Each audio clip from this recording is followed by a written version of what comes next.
不是人呐！我到底是不是人呐？干嘛啊你？你吃东西要给我钱，我吃东西不用给钱。人家问你有没有钱呢？有病啊！ Cerita dimulai dengan menampilkan seorang pria bernama Chen Zilong. Di hadapan para preman ini, Chen Zilong dengan tenang menghisap rokoknya. Dia telah menjadi agen rahasia dalam organisasi kriminal selama 8 tahun. Sejak lulus dari akademi kepolisian, dia belum pernah sekalipun mengenakan seragam polisi. Sepanjang perjalanan menyusup ke dunia kejahatan, kini ia telah menjadi salah satu bos besar di dunia hitam Hong Kong. Hari ini, dia memenuhi undangan 3 bos lainnya untuk datang ke rumah judi mahjong. Rupanya, beberapa anak buahnya yang berambisi naik pangkat telah membuat onar di wilayah kekuasaan para bos tersebut. Sebagai pemimpin, Zilong tidak bisa tinggal diam saat anak buahnya bermasalah. Oleh karena itu, dia pun menghadiri perjamuan berbahaya ini. Di meja mahjong, sikap bermusuhan dari ketiga bos sangat jelas.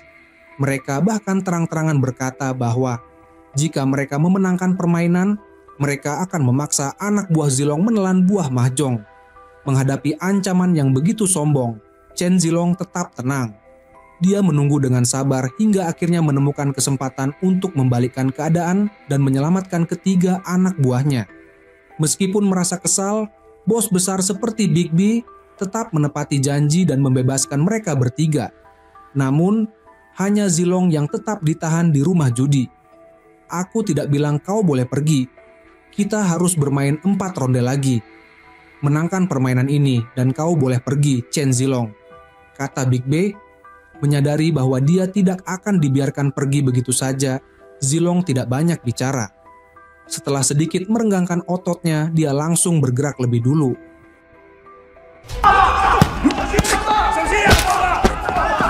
Meski lawannya, bos asal Thailand cukup tangguh, dia bukan tandingan Zilong.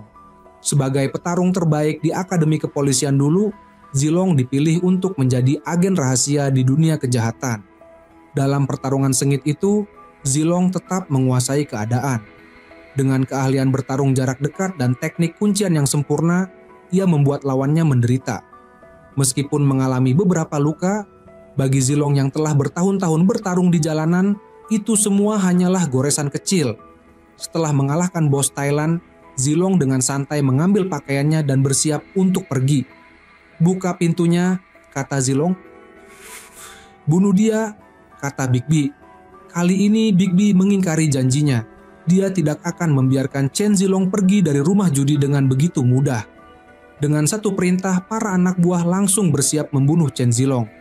Menghadapi sekelompok penjahat bersenjata ini, Chen Zilong tahu bahwa bertarung secara langsung bukan pilihan yang bijak. Ia memanfaatkan meja, kursi, dan benda-benda di sekitarnya untuk menyerang balik sambil terus bergerak mundur. Akhirnya, ia melompat keluar jendela dan melarikan diri dari rumah judi mahjong. Baru saja berlari beberapa langkah, Chen Zilong menemukan 3 anak buahnya tergeletak tak sadarkan diri di gang sempit. Rupanya, Big B sudah mempersiapkan rencana cadangan dan mengirim orang untuk menyergap mereka lebih dulu. Saat itu juga, atasannya, Inspektur Zhang, tiba di tempat kejadian. Tanpa banyak bicara, ia langsung menyuruh Zilong pergi dan menunggunya di lokasi pertemuan rahasia. Sebelum pergi, Zilong berkali-kali menegaskan agar anak buahnya segera dibawa ke rumah sakit. Setelah itu, ia meninggalkan lokasi kejadian. Setelah menyelesaikan urusan di sana, Inspektur Zhang mengemudikan mobilnya ke tempat rahasia mereka dan bertemu dengan Zilong. Melihat kondisi Zilong yang terluka, ia segera mengeluarkan sejumlah uang dari sakunya dan menyuruhnya pergi ke dokter. Namun, Zilong tahu bahwa gaji atasannya sangat kecil dan ia masih harus membayar cicilan rumah. Karena itu, ia langsung menolak tawaran tersebut. Zilong sebenarnya kesal dengan Inspektur Zhang. Dia sudah memberitahu Zhang sebelumnya tentang pertemuan ini, tetapi Zhang terlambat datang karena terjebak macet. Kau tahu betapa berbahayanya tadi? Aku hampir mati ditebas, kata Zilong. Untuk apa kau menyelamatkan mereka? Mereka itu penjahat, jawab Inspektur Zhang. Zilong mulai merasa tidak bisa mengandalkan Inspektur Zhang. Sementara Zhang sendiri menganggap Zilong terlalu gegabah dan tidak berpikir panjang. Mereka berdua pun bertengkar sengit hingga akhirnya berpisah dengan suasana hati yang buruk. Keesokan harinya, di pinggiran kota Nanhai, Tiongkok, seorang pria bernama Sony yang baru saja kembali dari Amerika, sedang melakukan transaksi dengan Kun Ge. Di dalam mobil, Sonny memberitahu anak buahnya untuk menyerahkan kotak tersebut kepada Kun Ge. Ia juga memperingatkan bahwa Kun Ge adalah orang gila yang tidak boleh dianggap remeh. Namun, anak buah Sonny yang masih muda dan naif menyepelekannya. Dengan percaya diri, ia mengatakan bahwa ia tidak takut pada siapapun. Tak lama kemudian, mobil Kun Ge tiba di lokasi. Julukan orang gila yang disematkan padanya ternyata bukan omong kosong.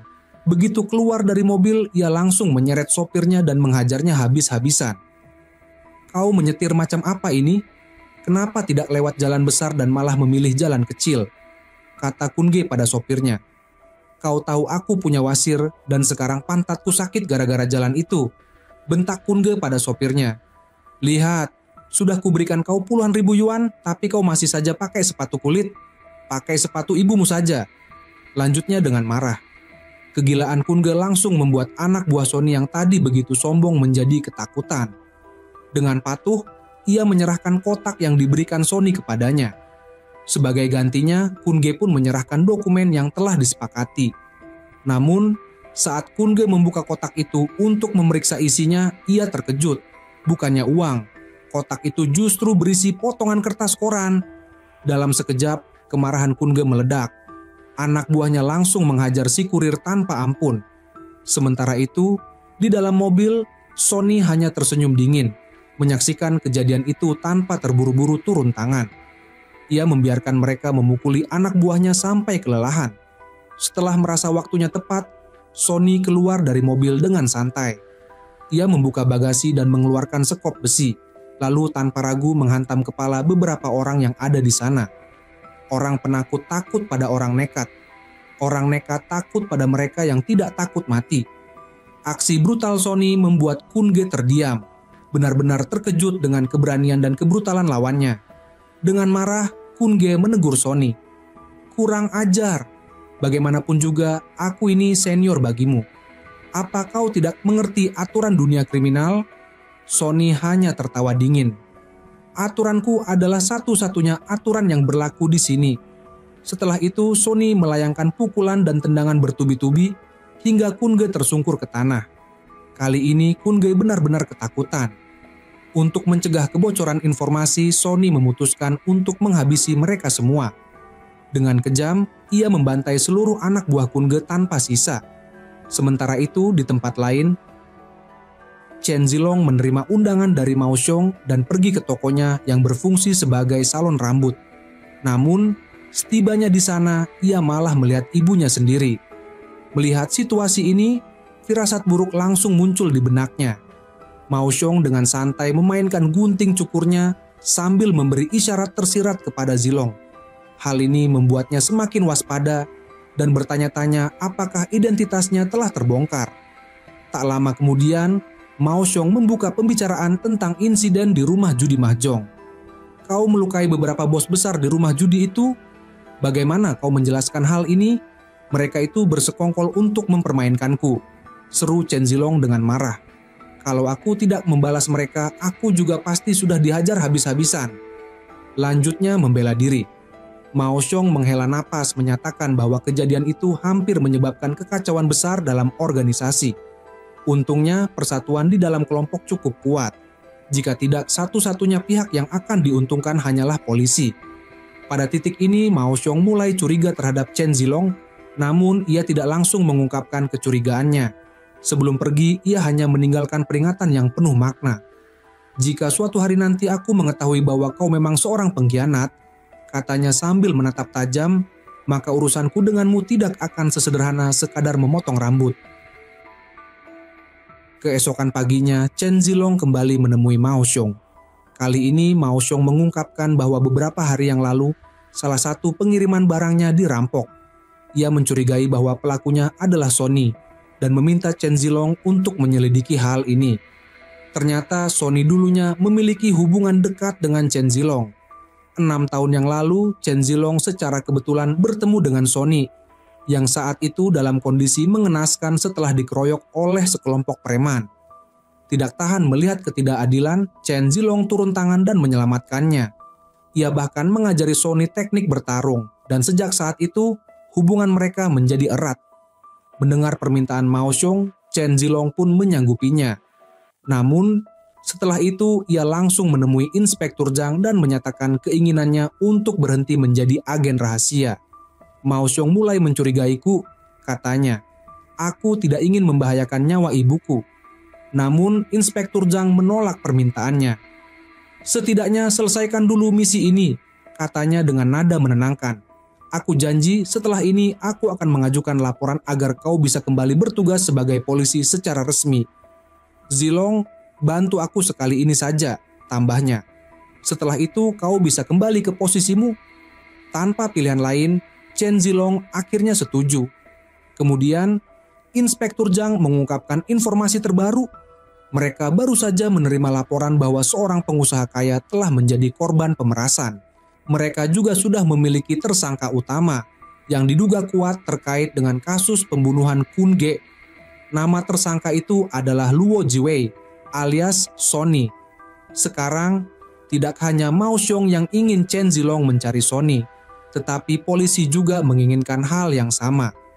Saat ini, tidak peduli apapun yang terjadi, Chen Zilong harus menemui saudara seperguruannya yang sudah lama tidak ia temui, Sonny.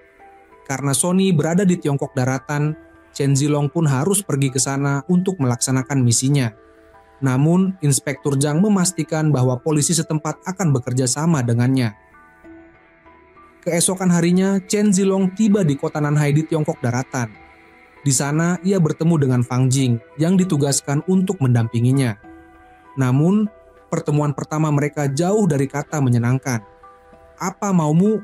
tanya Fang Jing dengan curiga. "Mau berteman?" sahut Chen Zilong dengan nada menggoda. "Kau gila? Kenapa aku harus berteman denganmu?" jawab Fang Jing ketus. "Aku sedang mengikutimu," ujar Chen Zilong santai. Melihat pria berpenampilan urakan, penuh tato, dan berperilaku sembrono ini, Fang Jing merasa tidak yakin akan kemampuannya. Sikapnya pun menjadi semakin dingin. Ia bahkan berniat melapor kepada atasannya agar seseorang mengawasi gerak-gerik pria ini. Kemudian, Fang Jing membawa Chen Zilong ke sebuah hotel. "Disinilah tempatmu beristirahat," katanya. Saat dibutuhkan, tempat ini juga akan berfungsi sebagai kantor sementara. Namun, Chen Zilong tampak tidak nyaman. "Di sini aku tidak bisa makan dengan tenang. Tidak ada tempat untuk mencuci pakaian," keluhnya dengan ekspresi malas. Fang Jing hanya bisa membalikkan mata lalu berkata tegas, "Kau di sini untuk menjalankan tugas, bukan untuk liburan." Saat itu Kapten Lei mengetuk pintu. Ini adalah pertemuan pertamanya dengan Chen Zilong. Setelah itu ketiganya mulai membahas rencana tindakan. "Zilong, bagaimana rencanamu untuk kasus ini?" tanya Kapten Lei. "Sederhana," jawab Chen Zilong santai. "Aku akan mengundangnya makan dan minum. Setelah itu kita lihat saja apa yang terjadi." Fang Jing, yang selalu mengutamakan perencanaan matang, langsung tidak setuju dengan pendekatan Chen Zilong yang serampangan. Baginya, segalanya harus dipersiapkan dengan matang. Namun, Chen Zilong lebih suka menghadapi situasi secara spontan dan menyesuaikan diri dengan keadaan. Hal ini membuat mereka kembali berselisih. Fang Jing semakin tidak menyukai pria di depannya. Bahkan Kapten Lei pun mulai ragu. "Sudah berapa lama kau jadi polisi?" tanyanya. 8 tahun, jawab Chen Zilong. Kapten Lei menatapnya tajam dan berkata, "Maksudku, sebagai polisi resmi, bukan dengan identitasmu yang sekarang." Ucapan Kapten Lei langsung menusuk ke dalam hati Chen Zilong. Ia terdiam, lalu tersenyum pahit. Dengan nada dingin ia berkata, "Aku bekerja dengan caraku sendiri. Bagaimana kalian mengatur semuanya bukan urusanku." Setelah itu ia berbalik dan pergi. Malam berikutnya, Chen Zilong datang ke sebuah restoran untuk bertemu dengan Sonny. Namun, sebelum ia bisa duduk dengan tenang, anak buah Sonny langsung mencoba menggertaknya. "Bro, tempat ini sudah ada yang duduk. Apa aku bukan manusia? Aku ini manusia atau bukan? Hah?" balas Chen Zilong dengan nada sinis. "Apa maumu? Kau makan harus bayar, sementara aku tidak perlu bayar? Orang nanya kau punya uang atau tidak. Kau gila?" Saat Chen Zilong bersiap untuk pergi, Sonny akhirnya muncul di hadapannya. Begitu bertemu, mereka langsung berpelukan. Dari luar, pemandangan ini terlihat akrab, tetapi di balik itu, suasana tegang dan penuh kecurigaan. Untuk menguji satu sama lain, mereka bahkan berpura-pura bertarung. Sonny tahu betul bahwa Chen Zilong datang ke Tiongkok daratan atas perintah Mao Xiong. Namun, belum sempat mereka berbicara banyak, Sonny tiba-tiba tersulut emosi. Chen Zilong meneguk segelas minuman, lalu berkata bahwa mereka bisa membahasnya di lain waktu. Namun, saat ia hendak berdiri dan pergi, sebuah peluru menembus jendela kaca. Salah satu rekan bisnis Sonny, Cheng Ge, refleks melindunginya dan terkena tembakan. Ia langsung tewas di tempat. Dari kejauhan, sang penembak jitu melihat tembakannya tidak mengenai target dan segera melarikan diri. Kejadian mendadak ini langsung membuat suasana restoran menjadi kacau. Semua orang tiarap ke lantai, waspada terhadap bahaya yang datang entah dari mana. Di mata Sonny, insiden ini pasti ada hubungannya dengan Chen Zilong. Tanpa pikir panjang, ia memerintahkan anak buahnya untuk menangkapnya. Chen Zilong tak punya waktu untuk menjelaskan. Ia hanya bisa bangkit dan bersiap melarikan diri. Dengan kelincahannya, ia berhasil menerobos kepungan dan keluar dari restoran dengan mobilnya. Namun, orang-orang Sonny tidak tinggal diam. Mereka segera mengejarnya, mencoba memaksanya berhenti di tengah jalan. Saat tiba di persimpangan, Chen Zilong akhirnya terjebak. Ia terpaksa meninggalkan mobilnya dan berlari. Namun, sebelum bisa melarikan diri lebih jauh, anak buah Sonny sudah mengepungnya dari segala arah. "Semua diam!" teriak Sonny dengan marah. "Apa Mao Xiong yang menyuruhmu membunuhku?" "Jawab, kau datang untuk membunuhku atas perintahnya, bukan?" Chen Zilong mendengus kesal. "Jangan bicara omong kosong."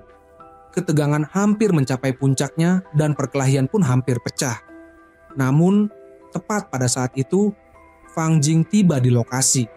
Ia langsung menunjukkan lencana polisinya dan mengacungkan pistol, membuat semua orang terdiam. Tak lama kemudian, pasukan polisi tiba di tempat kejadian dan berhasil menyelamatkan Chen Zilong dari situasi berbahaya itu. Sonny dan anak buahnya segera dibawa ke kantor polisi untuk diinterogasi. Namun, di ruang pemeriksaan, Sonny tetap tenang dan bersikeras bahwa ia tidak tahu apa-apa. Tanpa bukti konkret, polisi tidak bisa menahannya lebih lama. Dalam kebuntuan ini, Fang Jing memutuskan untuk memeriksa Sonny lebih lanjut dengan tes urin, untuk memastikan apakah ia menggunakan narkoba atau tidak. Setelah kembali ke hotel, Chen Zilong, Fang Jing, dan Zhang, seorang perwira polisi dari Hong Kong, duduk bersama untuk menganalisis kejadian sebelumnya. Chen Zilong merasa sangat kesal. Penembak jitu yang tiba-tiba muncul tidak hanya merusak hubungannya dengan Sonny, tetapi juga membuatnya berada dalam bahaya besar. "Aku sudah bilang 100 kali, itu bukan aku yang menyuruh orang menembak," seru Fang Jing. "Aku bilang ada yang menembak, tapi aku tidak bilang kalau itu perintahmu," balas Zilong, menambah ketegangan di antara mereka. Pertengkaran kembali pecah. Fang Jing berpendapat bahwa polisi seharusnya tidak membiarkan Sonny pergi, sementara Chen Zilong merasa itu tidak ada gunanya tanpa bukti kuat. Fang Jing yakin bahwa sebagai seorang agen rahasia, Chen Zilong pasti mengetahui banyak kejahatan yang dilakukan Sonny. Ia mendorongnya untuk menjadi saksi kunci. Namun, bagi Chen Zilong itu sama saja dengan menandatangani surat kematiannya sendiri. Ia mengabaikan saran Fang Jing begitu saja. Ketidaksepakatan di antara mereka semakin membesar. Dalam perselisihan yang semakin memanas, Fang Jing bahkan memukul Chen Zilong. Merasa marah dan frustrasi, Chen Zilong memilih untuk pergi. Dengan hati yang penuh kekacauan, ia naik ke atap hotel dan melakukan panggilan video dengan ibunya yang berada di Hong Kong. Hanya saat berbicara dengan ibunya, ia merasa bisa menanggalkan semua kepalsuannya dan mengungkapkan beban di hatinya. Sang ibu sebenarnya sudah lama menduga bahwa putranya adalah seorang agen rahasia, tetapi ia tidak pernah mengatakannya secara langsung. Ia hanya ingin mengurangi tekanan mental yang dirasakan Chen Zilong. Setelah berbicara lama dengan ibunya, perasaan Chen Zilong sedikit lebih tenang. Keesokan harinya, Fang Jing menemui Chen Zilong yang sedang berlatih menembak di atap gedung. Dengan tulus, ia meminta maaf. "Maaf," ucap Fang Jing. Chen Zilong menghela napas dan berkata, "Sejak lulus dari akademi kepolisian, aku tidak pernah menembakkan senjataku. Jika aku tidak berlatih dengan baik, aku takut akan ditertawakan saat kembali menjadi polisi. Mendengar kata-kata itu, hati Fang Jing sedikit tersentuh. Ia mulai mencoba memahami perasaan dan beban yang ditanggung pria di depannya. Sebagai seorang penembak jitu, Fang Jing bahkan menawarkan diri untuk mengajarinya menembak. Mereka mengobrol banyak hal, semakin mengenal satu sama lain. Dalam suasana yang lebih santai, mereka tertawa bersama dan akhirnya berdamai. Hari berikutnya, Mao Xiong mengumpulkan Sonny dan Chen Zilong. Sonny kembali menegaskan bahwa rekannya telah dibunuh, namun Mao Xiong meyakinkannya bahwa bukan Chen Zilong pelakunya. Ia mengungkapkan bahwa pembunuhnya sudah diketahui, seorang pembunuh bayaran bernama Dao Feng. Mao Xiong lalu menyerahkan beberapa foto dan informasi tentang Dao Feng kepada Chen Zilong, memintanya untuk segera menghabisi pria itu sebagai bentuk balas dendam untuk Sonny. Setelah keduanya pergi, Mao Xiong diam-diam menelepon seseorang. Sonny beruntung terakhir kali dia berhasil menemukan kambing hitam. Aku sudah menyebarkan kabar padanya. Dia tahu di mana kau berada, dan dia akan datang mencarimu. Jika kau ingin membalas dendam untuk Punge, ini adalah kesempatan terakhirmu. Ternyata, semua ini adalah jebakan yang telah disusun oleh Mao Xiong. Namun, Chen Zilong tidak menyadari hal tersebut. Sekembalinya ke hotel, Chen Zilong segera memberitahu Fang Jing tentang informasi yang ia dapatkan. Fang Jing langsung mengumpulkan tim untuk menyerbu tempat persembunyian sang pembunuh. Chen Zilong merasa tindakan ini terlalu gegabah. Ia sendiri tidak yakin apakah informasi yang diperoleh itu benar atau tidak. Namun, Fang Jing bersikeras bahwa mereka harus menyelidikinya, terlepas dari kebenaran informasi tersebut. Tanpa pilihan lain, Chen Zilong akhirnya mengikuti Fang Jing menuju lokasi persembunyian Dao Feng. Sementara itu, Dao Feng yang sudah mendapat peringatan sebelumnya telah bersiap. Ia mengambil senapan snipernya dan mencari posisi strategis untuk menunggu kedatangan Sonny. Namun, yang ia tunggu tak kunjung muncul. Saat menunggu kedatangan Sonny, Dao Feng justru mendapati polisi yang dipimpin oleh Fang Jing tiba lebih dulu. Ketika masih bimbang apakah akan menembak atau tidak, Chen Zilong menemukan posisinya. Menyadari bahaya, Dao Feng segera menarik pelatuk senapannya, namun tembakannya meleset. Suara tembakan itu langsung menarik perhatian Fang Jing dan timnya. Dao Feng yang tahu bahwa ia sudah ketahuan, segera mengambil tali dan bersiap untuk melarikan diri dari atas gedung. Namun, polisi sudah mengepung seluruh area, menutup semua jalur pelariannya. Saat baku tembak terjadi, Dao Feng terkena tembakan di bahunya oleh Fang Jing.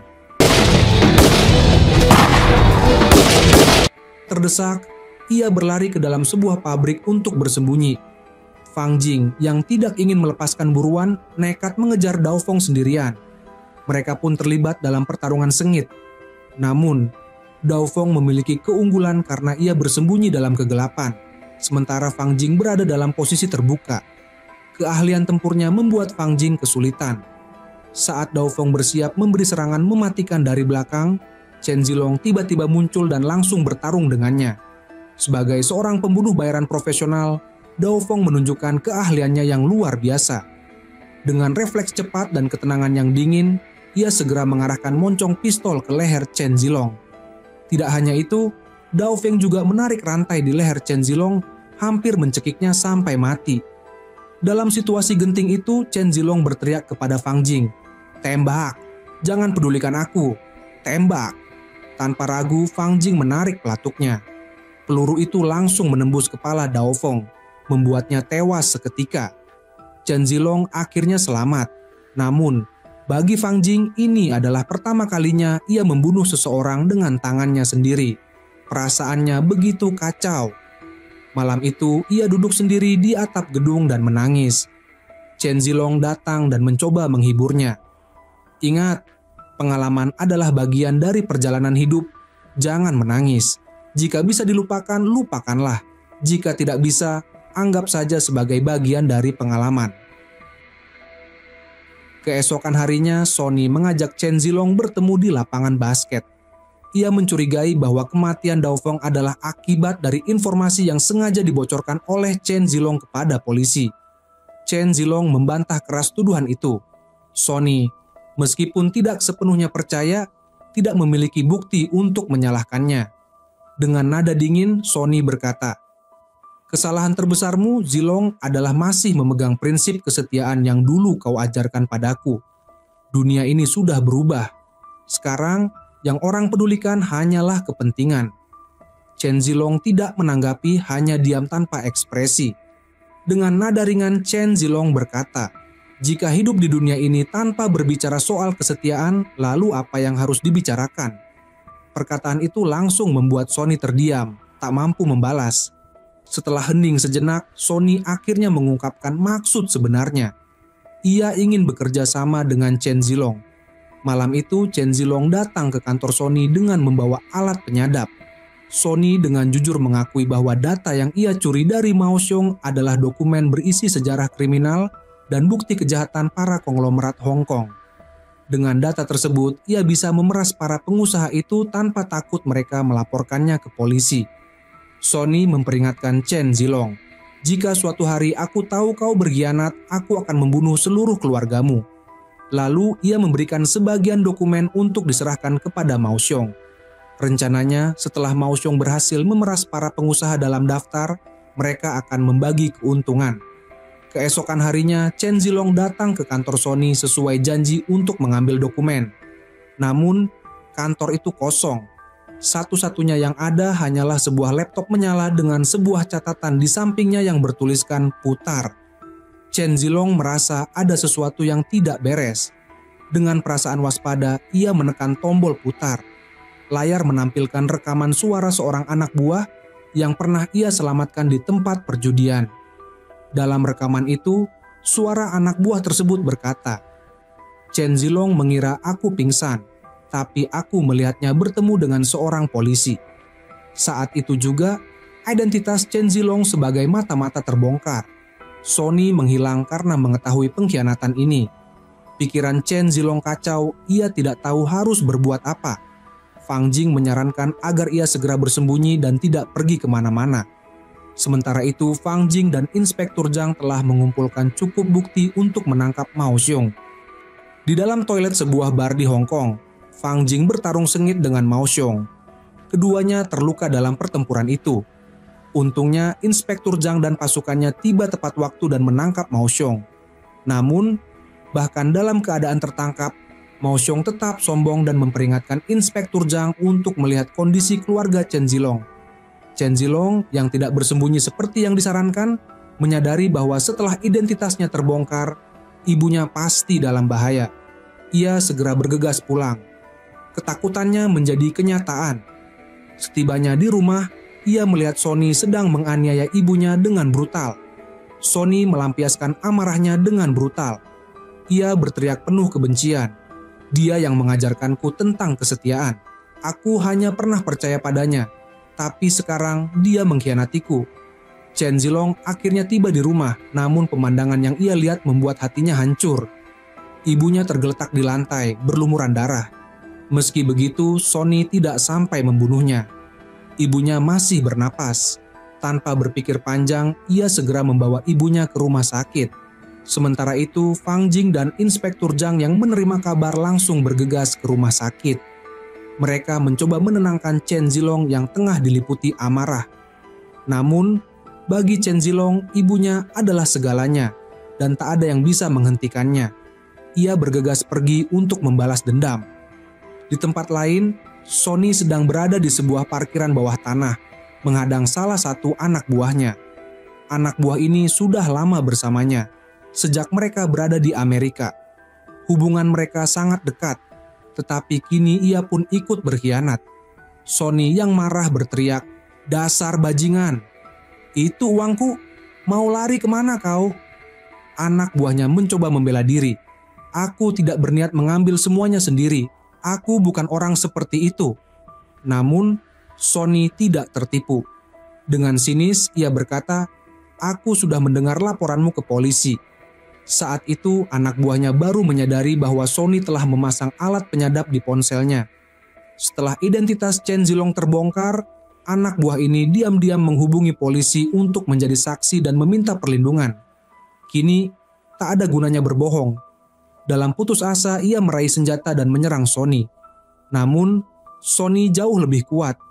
Dalam beberapa pukulan saja, ia berhasil melumpuhkan pengkhianat itu. Tepat ketika Sonny hendak menghabisinya, Chen Zilong tiba-tiba muncul dengan mobil hendak menabraknya. Anak buah Sonny yang nyaris mati pun berhasil selamat. Melihat situasi memburuk, anak buah itu segera mengambil uang dari dalam mobil dan melarikan diri. Sonny ingin mengejarnya, tetapi Chen Zilong yang dipenuhi kemarahan tak memberinya kesempatan. Dalam kondisi terdesak, Sonny berlari ke mobilnya dan mencoba kabur. Namun, Chen Zilong tidak tinggal diam. Mereka pun memulai pengejaran yang sengit. Di sisi lain, Fang Jing yang mendapat kabar segera bergegas ke lokasi. Tanpa ragu, ia melompat turun dari jembatan layang dan berhasil mencengkeram mobil Sonny yang melaju di tengah lalu lintas yang padat. Sepanjang perjalanan, Sonny melakukan berbagai cara untuk menyingkirkan Fang Jing, tetapi ia tetap bertahan dengan gigih. Di dalam mobil, pertarungan sengit pun terjadi antara mereka berdua. Sementara di luar, Chen Zilong terus mengganggu Sonny. Dalam situasi yang semakin kacau, Sonny mulai merasa terpojok. Namun, dengan pengalaman bertarungnya selama bertahun-tahun, Sonny akhirnya berhasil menyingkirkan Fang Jing, menyisakan hanya Chen Zilong yang masih mengejarnya dengan sengit. Mereka berdua terus melaju dengan kecepatan tinggi, saling bertabrakan, namun tak ada yang mau mengalah. Hingga akhirnya, mereka tiba di sebuah jembatan yang sedang dalam perbaikan. Sonny yang mengendarai mobil off-roadnya tak bisa menghindar dan langsung terjun ke bawah. Mobilnya menghantam tanah dengan keras dan meledak. Melihat kejadian itu, Chen Zilong segera menginjak rem dan berhasil berhenti tepat di tepi jurang. Nyaris saja ikut terjatuh. Menatap mobil yang telah hancur di bawah, Chen Zilong mengira Sonny sudah mati dan bersiap untuk pergi. Namun, kenyataannya Sonny tidak ikut jatuh. Ia berhasil bertahan di tepi jembatan, bersembunyi, dan menunggu kesempatan. Saat Chen Zilong berbalik, ia mendengar suara gerakan di belakangnya. Dengan refleks cepat, ia menghindari serangan mendadak dari Sonny. Pertarungan terakhir pun dimulai. Sonny, yang selama bertahun-tahun berhasil membangun reputasi di dunia kriminal, jelas bukan lawan yang mudah. Meski berhadapan dengan Chen Zilong, petarung terkuat, ia mampu bertarung dengan seimbang.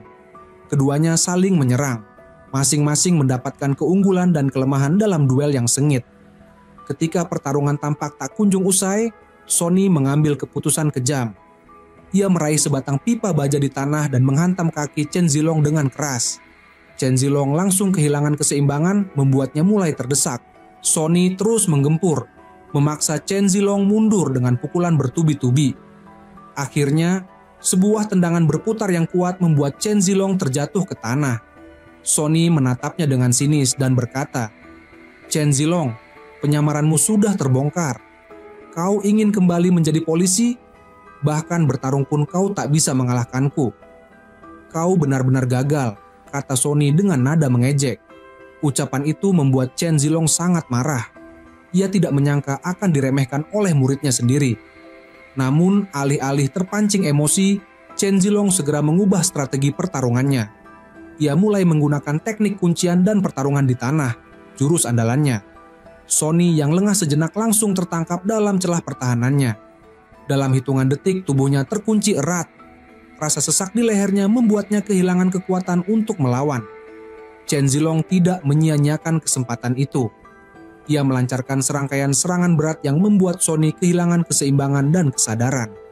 Chen Zilong berjongkok di hadapan Sonny yang terkapar dan tersenyum sinis. "Anak muda, kau masih harus banyak belajar." Pertarungan telah berakhir. Tak lama kemudian, Fang Jing datang bersama pasukan besar. Chen Zilong segera memborgol Sonny. Dengan tertangkapnya Sonny, kekuatan geng Long Mao yang telah menguasai dunia kejahatan Hong Kong selama bertahun-tahun akhirnya tumbang. Sonny yang terkenal kejam dan licik akhirnya berhasil dijebloskan ke penjara. Chen Zilong kembali menyelesaikan misinya dengan sempurna. 6 bulan kemudian, Chen Zilong akhirnya bertemu kembali dengan Inspektur Zhang. Dengan penuh harap, ia menanyakan hasil permohonan untuk kembali menjadi polisi. Namun, jawaban yang ia terima sangat mengecewakan, permohonannya ditolak. Chen Zilong merasa putus asa dan marah. Namun, tidak lama kemudian, ia mengetahui bahwa Fang Jing telah dipindahkan ke Hong Kong dan mengambil posisi yang seharusnya menjadi miliknya. hatinya semakin tenggelam dalam kekecewaan. Saat ia terpuruk dalam keputusasaan, Fang Jing tiba-tiba mengeluarkan sebuah lencana polisi dan menyerahkannya padanya. "Selamat Inspektur Chen, kau naik pangkat," katanya dengan senyum penuh arti. Mata Chen Zilong membelalak tak percaya. "Aku berhasil? Aku benar-benar diangkat kembali?" tanyanya dengan penuh emosi. Fang Jing mengangguk, dan Chen Zilong pun mengucapkan terima kasih dengan tulus. Akhirnya, Chen Zilong mewujudkan impian yang telah ia perjuangkan selama bertahun-tahun. Kini, ia bisa menghapus semua tato yang menandakan masa lalunya yang kelam dan kembali mengenakan seragam polisi dengan penuh kebanggaan. Sebagai seorang penegak hukum yang dihormati, ia siap untuk menjalani babak baru dalam hidupnya. Dan cerita pun berakhir.